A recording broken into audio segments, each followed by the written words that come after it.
السلام علیکم ورحمۃ وبرکاتہ۔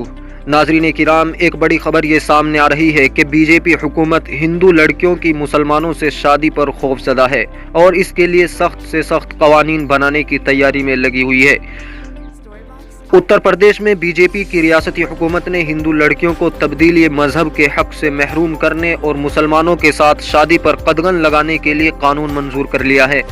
غیر ملکی میڈیا کے مطابق یو پی کے وزیر اعلیٰ یوگی آدتیہ ناتھ کی کابینہ نے بظاہر شادی کے لیے تبدیلی مذہب کو روکنے کے لیے ایک قانون منظور کر لیا ہے، جس میں 10 سال تک قید کی سزا رکھی گئی ہے۔ حال ہی میں بھارت کی جن ریاستوں میں بی جے پی کی حکومت ہے، وہاں تبدیلی مذہب کے حوالے سے قانون سازی کی جا رہی ہے۔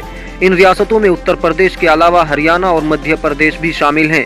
واضح رہے کہ بھارت میں ہندو انتہا پسندوں نے لو جہاد کے نام سے مسلمانوں کے خلاف پروپیگنڈا شروع کر رکھا ہے، جس کے مطابق مسلمان شادی کرنے کی آڑ میں ہندو لڑکیوں کی تبدیلی مذہب کرواتے ہیں۔ قانون کا دفاع کرتے ہوئے یو پی کے ترجمان سدھارتھ ناتھ سنگھ نے کہا کہ تبدیلی مذہب کی آڑ میں فریب، جھوٹ، زبردستی اور بددیانتی تکلیف دہ ہے، اس لیے اس حوالے سے قانون لانا ضروری ہے۔ یو پی حکومت کے ترجمان کے مطابق شادی کے لیے اگر نابالغ یا شیڈول کاسٹ سے تعلق رکھنے والی لڑکی سے تبدیلی مذہب کروایا جائے گا تو سزا 3 سے 10 برس اور جرمانہ 25,000 روپے ہوگا۔ اسی طرح اجتماعی سطح پر تبدیلی مذہب کروانے پر 10 سال سزا اور 50,000 جرمانہ ہوگا۔ ترجمان کے مطابق اگر کوئی شادی کے بعد مذہب تبدیل کرنا چاہے تو اس پر کوئی پابندی نہیں، تاہم اس صورت میں ضلعی مجسٹریٹ کو 2 ماہ پہلے آگاہ کرنا ہوگا اور اجازت ملنے ہی پر مذہب تبدیل کیا جا سکے گا۔ دوستو، دوسری بڑی خبر سامنے آ رہی ہے کہ انتہا پسند ہندوؤں کو شدید دھچکا لگا ہے۔ بھارتی ہائی کورٹ نے لو جہاد کیس کو خارج کر دیا ہے۔ بھارت کی ایک اعلیٰ عدالت نے مسلمانوں کو ٹارگٹ کرنے کے لیے بنائے گئے لو جہاد کیس کو خارج کر دیا ہے۔ اس سے قبل اتر پردیش کی عدالت نے شادی کے لیے مذہب کو تبدیل کرنا ناقابل قبول قرار دیا تھا۔ یہ تاریخی فیصلہ الہ آباد ہائی کورٹ کی جانب سے سنایا گیا ہے۔ یہ مقدمہ بھارت کے ایک مسلمان شخص کے خلاف دائر کیا گیا تھا۔ اس شخص کی اہلیہ پہلے ہندو تھی، لیکن شادی سے قبل اس نے اسلام قبول کر لیا تھا۔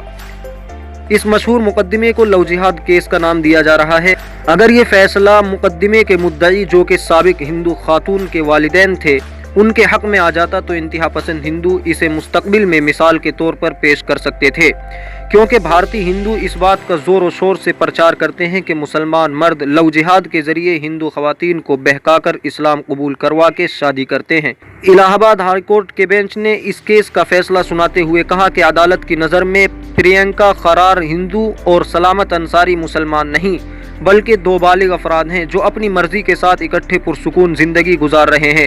عدالت کا کہنا تھا کہ اپنی پسند کے کسی فرد کے ساتھ زندگی گزارنے کا حق مذہب سے بالاتر ہو کر انسانوں کی ذاتی آزادی کا بنیادی حق ہے۔ ذاتی تعلقات میں ایسی کوئی مداخلت دونوں افراد کے حق کے انتخاب کی آزادی میں ایک بڑی رکاوٹ ہوگی۔ دوستو، اس قانون کا اصل مقصد کیا ہے، اس کو بھی جان لیتے ہیں۔ سربھی کروا کے مطابق اس قانون کو لانے کا اصل مقصد ہندوتوا وادی سوچ کو عملی جامہ پہنانے کی طرف ایک اور قدم ہے۔ آر ایس ایس کی خواتین ونگ راشٹریہ سیوکا سمیتی کے مقاصد کا حوالہ دیتے ہوئے وہ کہتی ہیں کہ بنیادی طور پر ان کا ماتری شکتی کا جو آئیڈیا ہے، جس کے مطابق ہر ہندو عورت کو 4 ہندو بچوں کی ماں ہونا ہے، اس کو مضبوط بنانا ہے۔ ان کے مطابق اگر بین مذہبی شادیاں ہوتی رہیں تو وہ اس مقصد کو حاصل نہیں کر پائیں گے، اسی لیے وہ اس کی مخالفت کرتے رہے ہیں اور ایسا قانون بنانا چاہتے ہیں۔ واضح ہو کہ اس تنظیم کی طرف سے مبینہ لو جہاد سے نمٹنے کے لیے ہندو خواتین اور لڑکیوں کو تربیت دی جاتی رہی ہے۔ اس کے علاوہ دیگر ہندوتوا وادی تنظیمیں بھی لو جہاد کے موضوع پر سرگرم رہی ہیں۔ این سی آستھانہ کا کہنا ہے کہ ایسے قانون کا اصل مقصد مسلمانوں کی سماجی بے دخلی ہے۔ انہوں نے کہا کہ سیاسی طور پر بھارت کے مسلمان پہلے ہی حاشیے پر دھکیلے جا چکے ہیں۔ اس طرح کے قوانین کے آنے سے ان کے سماجی بائیکاٹ کی راہ آسان ہو جائے گی، یا کم از کم ملک کے سوشل ایکو سسٹم میں ان کی کوئی بامعنی شمولیت ہی نہیں رہ جائے گی۔ ان کے مطابق اس طرح کا قانون ہندو راشٹر کو ایک سماجی حقیقت بنا دینے میں مدد کرے گا، کیونکہ اس طرح کی زہر افشانی سے وہ لو جہاد کو ایک سماجی سچ تو بنا ہی سکتے ہیں۔ ہمیں اس طرح کے خطرے سے ہوشیار رہنا ہے۔ اسی کے درمیان جمعے کے روز کانگریس کے سینئر رہنما اور راجستھان کے وزیر اعلیٰ اشوک گہلوت نے ٹویٹ کر کے کہا کہ لو جہاد بی جے پی کا پیدا کردہ لفظ ہے، جس کے ذریعے وہ ملک کو بانٹنے اور فرقہ وارانہ ہم آہنگی کو خراب کرنا چاہتی ہے۔ انہوں نے مزید کہا کہ شادی ایک شخصی آزادی کا معاملہ ہے، اس کو روکنے کے لیے قانون لانا ایک غیر آئینی عمل ہے۔ ہندو جاگروتی نام کی ایک ویب سائٹ نے 2009 میں ایک دعویٰ کیا تھا کہ کیرل میں مسلم یوتھ فورم نام کی تنظیم نے لو جہاد کا ایک پوسٹر لگوایا ہے، جس میں مبینہ طور پر ہندو لڑکیوں کو عشق و محبت کے جال میں پھنسا کر ان کا مذہب تبدیل کروانے اور پھر ان سے شادی کر لینے کی بات کی گئی ہے۔ پھر ایسی ہی بات دوسری ریاستوں سے بھی اٹھائی گئی۔ ہندو جاگروتی نے 5 مسلم ویب سائٹس کا بھی ذکر کیا تھا کہ ان میں ایسی باتیں کی گئی ہیں۔ کیرل پولیس نے اس پر تفصیلی جانچ پڑتال کی اور لو جہاد کے الزام کو جھوٹا پایا۔ 2 سالوں کی جانچ کے بعد کیرل ہائی کورٹ کے جسٹس ایم سشدھرن نابیار نے جانچ کو بند کرنے کا حکم دیتے ہوئے کہا کہ ہمارے سماج میں بین مذہبی شادی معمولی بات ہے اور اس میں کوئی جرم نہیں ہے۔ دوستو، مزے کی بات یہ ہے کہ ہندو شدت پسند تنظیم لو جہاد کا راگ تب بھی الاپے جا رہے ہیں جبکہ ابھی فروری میں ہی خود مرکزی حکومت نے پارلیمنٹ میں کہا ہے کہ موجودہ قوانین میں لو جہاد جیسی کسی چیز کی کہیں بھی تعریف نہیں ہے اور کسی سینٹرل جانچ ایجنسی کے پاس ایسا کوئی کیس نہیں ہے۔ سوال یہ اٹھتا ہے کہ جب خود مرکزی حکومت ہی مان چکی ہے کہ لو جہاد نام کی کوئی چیز ہے ہی نہیں، تو پھر کچھ ریاستی حکومتوں کو اس پر قانون لانے کی کیا ضرورت محسوس ہوئی؟ شدت پسند ہندو تنظیم اس پر براہ راست کچھ بولنے سے بچتے ہیں، لیکن ان کی فرقہ وارانہ نفرت پھیلانے والی آئیڈیالوجی کا کافی حد تک صحیح اندازہ ان کے رہنماؤں کے بیانات، جن کے لیے وہ بعد میں کہیں گے کہ وہ انہوں نے اپنے نجی حیثیت سے دیے تھے، سوشل میڈیا پر پھیلے پیغامات اور کتنی ہی ویب سائٹس کے مواد سے لگایا جا سکتا ہے۔ راست لفظوں میں ان کا ماننا ہے کہ لو جہاد مسلمانوں کی ملک کے خلاف ایک سازش ہے۔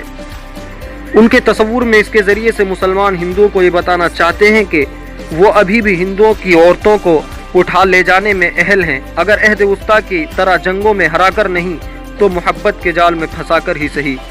دوسرا یہ کہ ہندو عورتوں کی توہین ہے کہ مسلمان ان کا استعمال کریں۔ یہ اس قدیم تصور کی کہنہ صورت ہے جس میں مانا جاتا تھا کہ ملیچ ہندو عورتوں کو خراب کر دیتے ہیں۔ تیسرا یہ کہ ہندو مردانگی کے منہ پر تماچا ہے کہ ان کے عورتوں کی راحت کی تلاش اپنے کمیونٹی کے باہر کرنی پڑ رہی ہے، چاہے وہ پیار کی تلاش ہو یا جنسی لذت کی۔ چوتھا یہ کہ ہندو لڑکیوں سے شادی کر کے وہ ہندوؤں کی قیمت پر مسلمانوں کی آبادی بڑھانا چاہتے ہیں، کیونکہ تب اتنی لڑکیاں ہندو بچے پیدا کرنے کے لیے دستیاب نہیں ہوں گی اور اس طرح وہ زمین پر مسلم جنس کی توسیع چاہتے ہیں۔ پانچواں یہ کہ اگر یہ بے روک ٹوک چلتا رہا تو وہ دن دور نہیں جب ملک میں مسلمانوں کی آبادی ہندوؤں سے زیادہ ہو جائے گی اور ہندو اپنے ہی ملک میں اقلیت ہو جائیں گے۔ دوستو، سرکاروں کو کسی خیالی چیز پر قانون بنانے کا حق نہیں ہے۔ اگر ایسے قانون بنائے جاتے ہیں تو یہ قانون سازی کے حقوق کا غلط استعمال ہوگا۔ لو جہاد جیسی خیالی چیز کی چرچا کرنا بھی شادی جیسے قانونی نظام کو فرقہ وارانہ رنگ میں رنگنا اور مجرم بنانا ہے۔ دوستو، کیا واقعتاً مسلمان لڑکے ہندو لڑکیوں سے ان کا مذہب تبدیل کروا کے شادی کر رہے ہیں؟ اس بات میں کتنی حقیقت ہے، اس کو جان لیتے ہیں۔ قانونی معاملات کی ماہر وکیل اور ریسرچر سربھی کروا مجوزہ قانون کو ایک سیاسی حربہ بتاتی ہیں۔ انہوں نے انڈیپینڈنٹ اردو سے بات چیت کرتے ہوئے کہا کہ پہلی بات تو یہ کہ ایسے کسی قانون کی کوئی ضرورت نہیں ہے، اور دوسری بات یہ کہ اس میں قانون جیسا کچھ بھی نہیں ہے۔ ان کے مطابق یہ دراصل بین مذاہب شادیوں کو روکنے کا ایک طریقہ ہے جسے ہندوتوادی طاقتیں پسند نہیں کرتی۔ انہوں نے مزید کہا کہ پہلے سے اس طرح کی شادی کرنا بہت مشکل ہوتا تھا، اس طرح کے قانون کے بن جانے پر ایسی شادی کرنا تقریباً ناممکن ہو جائے گا۔ اگر اس طرح کا کوئی قانون بنتا ہے تو بھارت کے آئین کی روح کے خلاف ہوگا۔ خیال رہے کہ اس ضمن میں اتر پردیش لا کمیشن کے سربراہ جسٹس آدتیہ ناتھ متل بھی کہہ چکے ہیں کہ اگر حکومت محض بین مذاہبی شادی کو روکنے کے مقصد سے قانون لاتی ہے تو وہ غیر قانونی ہوگا۔ یہ پوچھے جانے پر کہ لو جہاد کے دعوے میں کتنی سچائی ہے، سربھی کروا کہتی ہیں کہ ابھی تک ایسا دعویٰ کرنے والوں کو کوئی ٹھوس ثبوت نہیں مل سکے ہیں اور نہ ہی وہ اپنے اس دعوے پر کوئی بھی ثبوت پیش کر سکے ہیں۔ انہوں نے انڈیپینڈنٹ اردو کو بتایا کہ لوگ دعوے تو بہت کرتے ہیں، لیکن جب ان سے اس کا ثبوت مانگا جاتا ہے تو ان کے پاس کوئی اعداد و شمار نہیں ہوتے۔ وہ ایک تازہ مثال دیتے ہوئے مزید کہتی ہیں، گزشتہ ماہ قومی خواتین کمیشن کی سربراہ ریکھا شرما نے مہاراشٹر کے گورنر سے ملاقات کے دوران مبینہ لو جہاد کے بڑھتے معاملات کا ذکر کیا تھا۔ تاہم جب حق کے اطلاعات قانون RTI کے تحت کمیشن سے ایسے واقعات کی فہرست مانگی گئی تو ان کا جواب تھا کہ ان کے پاس اس حوالے سے کوئی ڈیٹا بیس نہیں ہے۔